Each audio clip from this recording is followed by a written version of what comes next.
सो इन फॉर्मूलाज़ को आप daily practice कर सकते हैं, जिससे क्या होगा, आपको पूरा का पूरा चैप्टर नहीं चाहिए, लेकिन आपको उस चैप्टर में से जो मेन फार्मूलाज़ हैं जिनसे आप क्वेश्चंस कर सकते हैं वो आपको क्लियर हो जाने चाहिए। ठीक है। सो लाइक सबसे फर्स्ट चैप्टर से मैंने स्टार्ट किया है, which is our real numbers.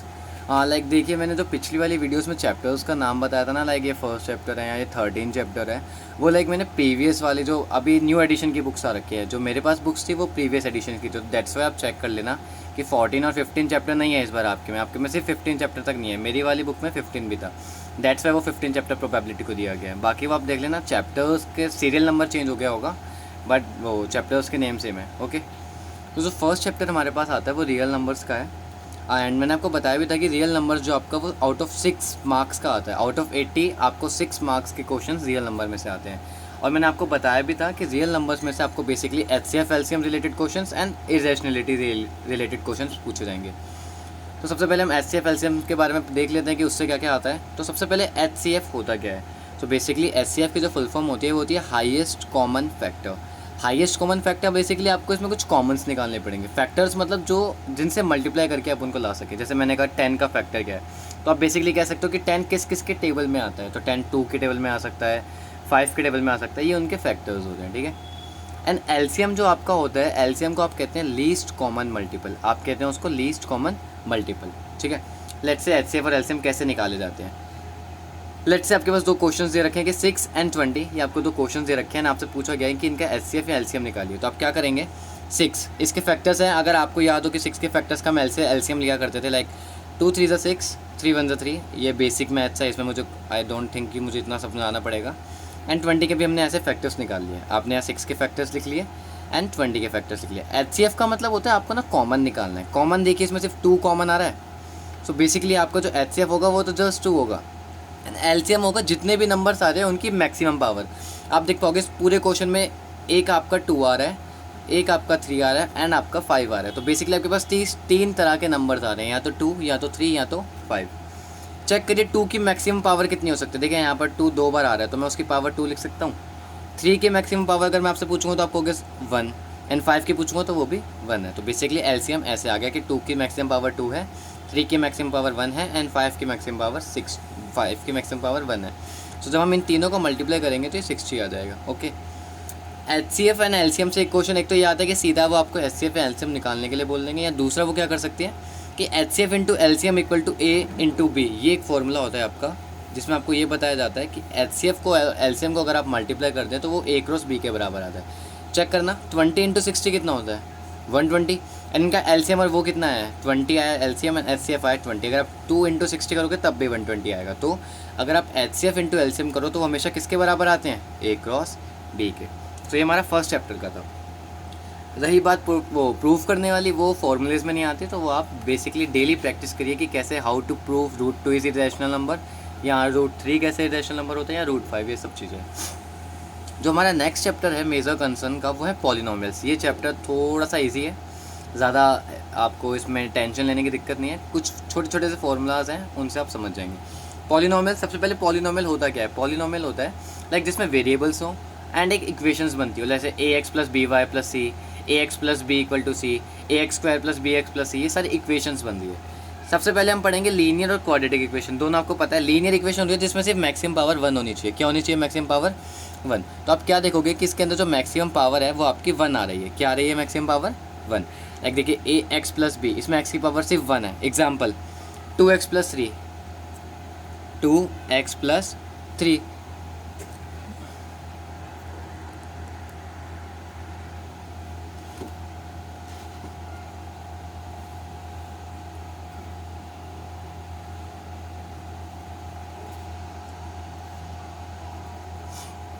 जी, तो लीनियर का आपको क्या है, ओनली 1 0 आएगा।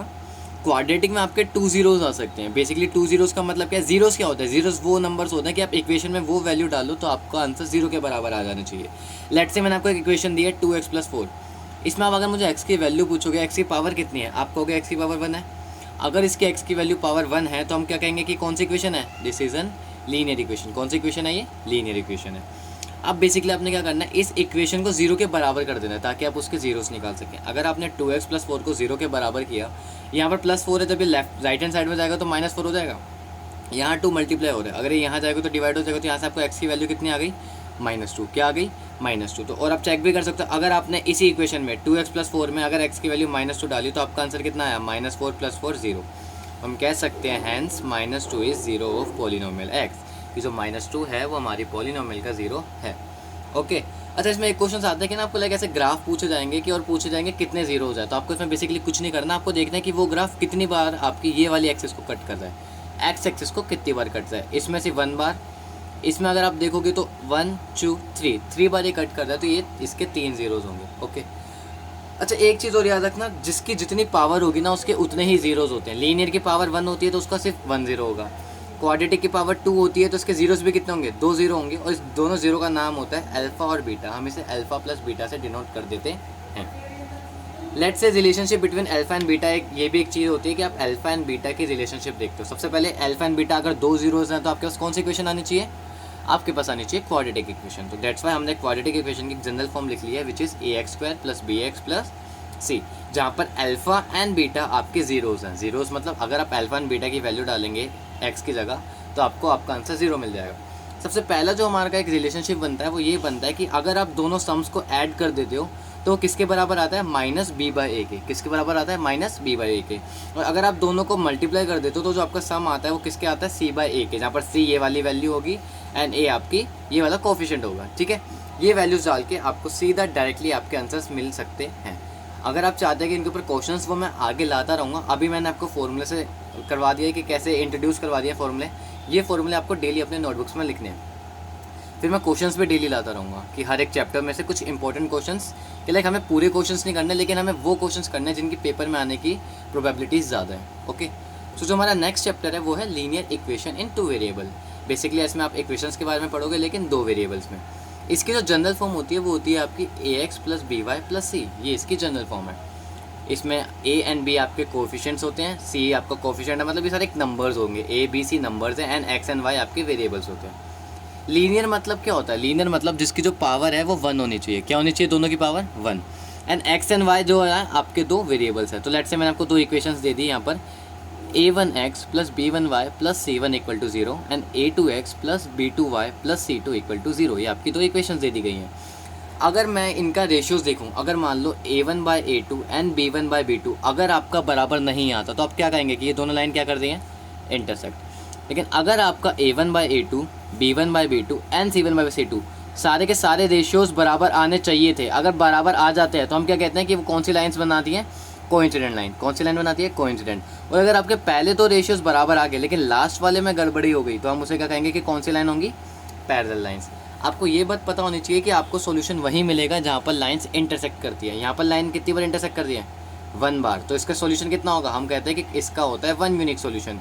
इंटरसेक्टिंग लाइन का 1 यूनिक सॉल्यूशन होता है।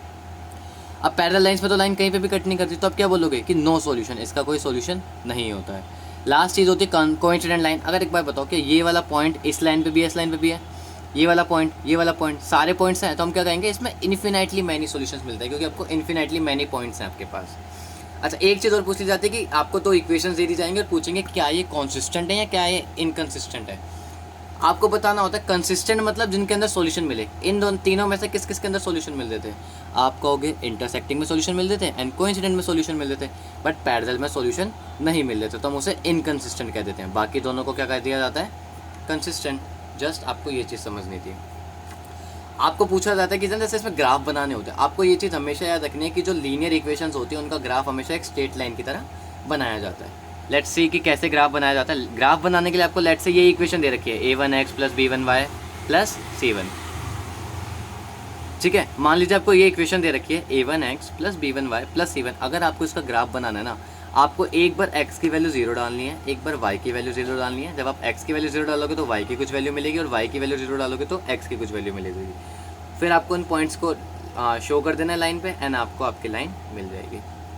अच्छा, इसमें 2 मेथड्स ही आ रहे हैं आपके, एक है सब्स्टिट्यूशन मेथड एंड एक है आपका एलिमिनेशन मेथड। सिर्फ इन दोनों चैप्टर से, इस चैप्टर में सिर्फ इन दोनों क्वेश्चन से सवाल पूछे जाएंगे। ओके, तो सबसे पहले सब्स्टिट्यूशन रिएक्शन का समझ लीजिए क्या करना होता है सब्स्टिट्यूशन रिएक्शन में। लेट्स से आपको 2 एग्जांपल्स दे दिए हैं, 2 इक्वेशंस दे दिए, x - y = 2 and x + y = 2। सबसे पहले क्या करना है, आपको इस इक्वेशन को 1 कह देना है एंड एक इक्वेशन को 2 कह देना है। उसके बाद आपको फर्स्ट इक्वेशन को ऐसे लिखना है कि सिर्फ लेफ्ट हैंड साइड में सिर्फ x बचे, बाकी सारी वैल्यूज़ को आपको राइट में भेज देना है। तो आपने क्या करा, x को x माइनस वाई वाली इक्वेशन ली, y को वहाँ भेजा, तो क्या बच गया, x equal to Y plus 2। जो भी आपको x की नई वैल्यू मिली ना, उसको आपको 3 नाम दे देना है। क्या नाम दे देना है, 3। अब ये जो x की वैल्यू मिली ना, यही वैल्यू आपको सेकंड इक्वेशन में डालनी है। यहाँ से आपने वैल्यू ढूंढी और वही वैल्यू कहाँ डाल दी, नीचे वाली इक्वेशन में।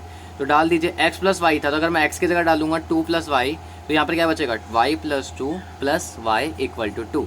तो y प्लस वाई हो जाएगा 2y प्लस 2 अकेला रहेगा और ये 2 है, यहाँ प्लस 2 है, वहाँ जाएगा तो 0। सो यहाँ से आपको y की वैल्यू कितनी मिल जानी चाहिए, 0 मिल जानी चाहिए। और यही जो आपको वैल्यू मिली ना, अगर आप इसको इक्वेशन थर्ड में डाल दोगे, यहाँ y की जगह 0 डाल दोगे, तो x की वैल्यू कितनी मिलेगी, 0 प्लस 2 विच इज़ 2। सो आपको x की वैल्यू कितनी मिल गई, 2। So this is how you solve substitutions questions.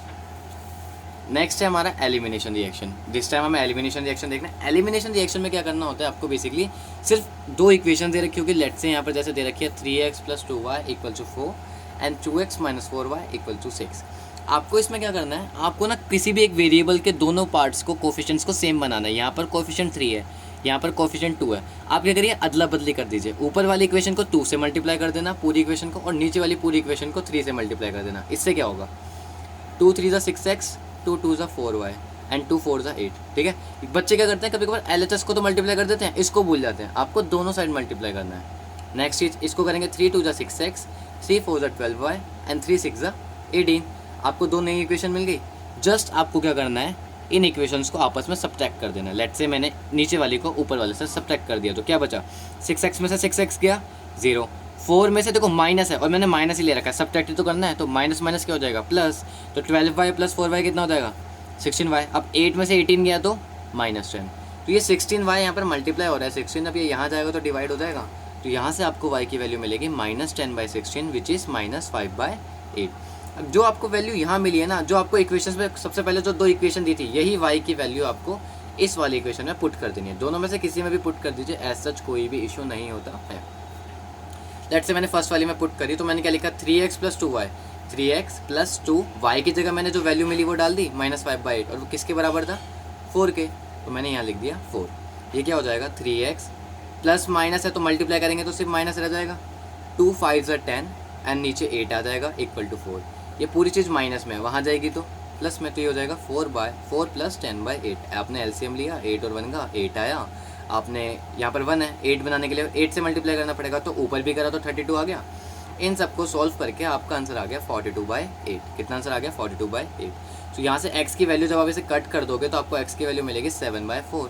तो x की वैल्यू 7/4 मिल गई, y की वैल्यू आपने यहाँ से निकाल ही ली थी। तो ये यहाँ से आपका एलिमिनेशन मेथड भी सॉल्व हो जाता है। नेक्स्ट जो चैप्टर आता है आपका, वो है आपका 4th chapter which is quadratic equation.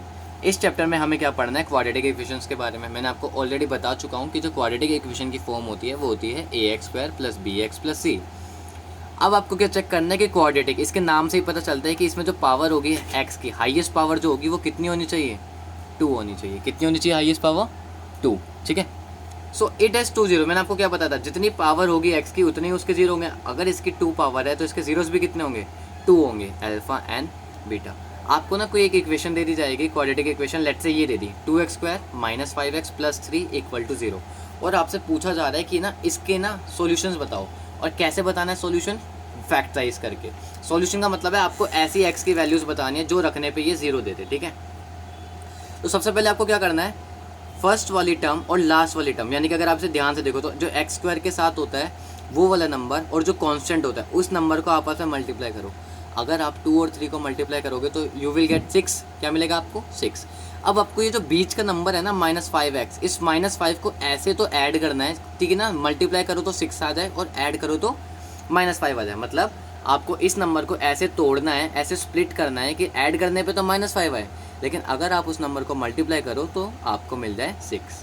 Okay, सो हमने क्या करा, मल्टीप्लाई करा 2 और 3 को, हमें 6 मिल गया। एंड हमने अब इसे स्प्लिट कर दिया सच अ वे कि जब हम इन्हें मल्टीप्लाई करें तो 6 मिल जाए। तो हमने कैसे 5 को तोड़ा, हमने लिख दिया -3 और -2। अगर आप -0 और -2 को ऐड करेंगे तो कितना आएगा, -5। और अगर आप -0 और -2 को मल्टीप्लाई करेंगे देन कितना आएगा, 6। तो देखिए मल्टीप्लाई करने पे 6 आ रहा है और ऐड करने पे -5, तो कोई इशू नहीं है।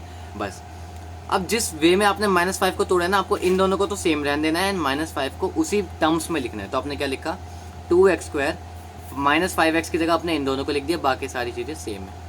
अब आपको क्या करना है इनमें से कॉमन निकालना है। क्या करना है, कॉमन निकालना है। तो 2x² एंड 2x में से क्या कॉमन आएगा, आप देखोगे 2 यहाँ पर भी है, 2 यहाँ पर भी है, x यहाँ पर भी है, एक यहाँ पर भी है। तो आप यहाँ से 2x कॉमन निकाल लो। तो यहाँ से तो सिर्फ x बचेगा क्योंकि x का स्क्वायर था, और यहाँ से बचेगा सिर्फ 1।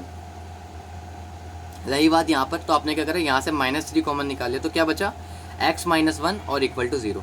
अब देखिए x -1 यहाँ पर भी आ रहा है, x -1 यहाँ आ रहा है, तो एक फैक्टर बन जाएगा x -1 और एक फैक्टर इसका बन जाएगा 2x - 3।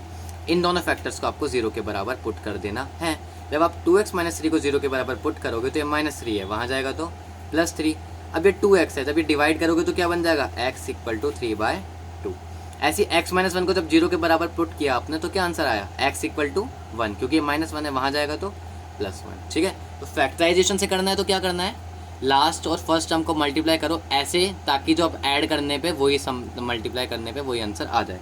अगर मान लो मैंने आपको ऐसे कुछ नंबर दिया होता 4x² - x + 12 और मैंने कहा इसका फैक्टराइज करना है, तो आप क्या करते हैं, सबसे पहले x वाले टर्म को और जो 12 वाला नंबर है इन्हें मल्टीप्लाई करो। 12 4 ज़ा 48।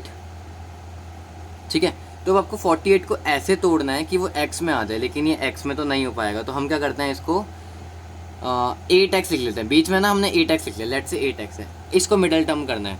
तो आपने क्या चेक किया कि जब हमने मल्टीप्लाई किया तब तो 48 आ रहा है, तो मतलब मुझे 8 को ऐसे ब्रेक करना है कि 48 आ जाए। तो मैं 8 को क्या ऐसे नहीं लिख सकता, -4 + 12x। अब मुझे बताना क्या आएगा, 12 में से 4 गया तो 8, लेकिन देखो 8 के ऊपर माइनस है, तो मुझे इस वाले को प्लस लिखना पड़ेगा एंड 12 वाले को क्या बनाना पड़ेगा, माइनस। क्या बनाना पड़ेगा, माइनस। यहाँ पर रह गया 12 और यहाँ पर 4x² का 4x दोबारा आ गया। अब आपको बस यहाँ से 4x कॉमन लेना है, यहाँ से -12 कॉमन लेना है, तो यहाँ पर x -1 बच जाएगा और यहाँ पर x -1 बच जाएगा। तो उसके बाद आप फैक्टराइज कर सकते हैं दोनों को 0 के बराबर प्रूफ करके। ठीक है, इसके बाद जो हमारा अगला चैप्टर था, अच्छा इसमें क्वाड्रेटिक फार्मूला आपका रह गया, वो वाला एक फार्मूला मैं आपको और समझा देता हूँ।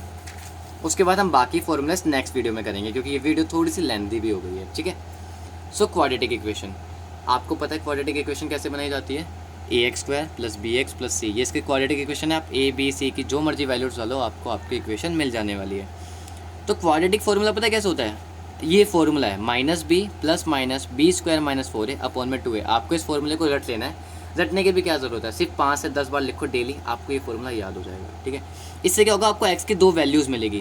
जैसे मान लो 1 और 2 वैल्यू मिल गई, तो ये आपके आंसर हो गए। ठीक है, कि अगर आप यहाँ पर 1 डालोगे x की जगह और 2 डालोगे तो आपका आंसर किसके बराबर आना चाहिए, 0 के बराबर। अच्छा, ये जो b² - 4ac नहीं लिखा है स्क्वायर रूट के अंदर, इसका ना एक नाम भी होता है। इसको हम क्या कहते हैं, डिटर्मिनेंट, सॉरी डिटर्मिनेंट नहीं, इसको हम कहते हैं डिस्क्रिमिनेंट। इसको हम कहते हैं DISCRIMANT।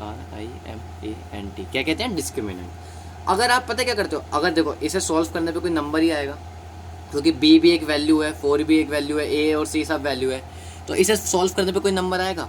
अगर ये नंबर सॉल्व करने के बाद आपका 0 से बड़ा आ रहा है, तब हम पता क्या कहेंगे कि आपके पास 2 अलग अलग रूट्स आएंगे। जैसे कि 1 आ गया, 2 आ गया, 3 आ गया, 4 आ गया, कोई अलग अलग वैल्यूज़ आएंगी। ठीक है, अगर आपका ये नंबर 0 से छोटा आ गया, यानी कि नेगेटिव आ गया, तब आपका कोई भी रियल रूट्स नहीं आएगा।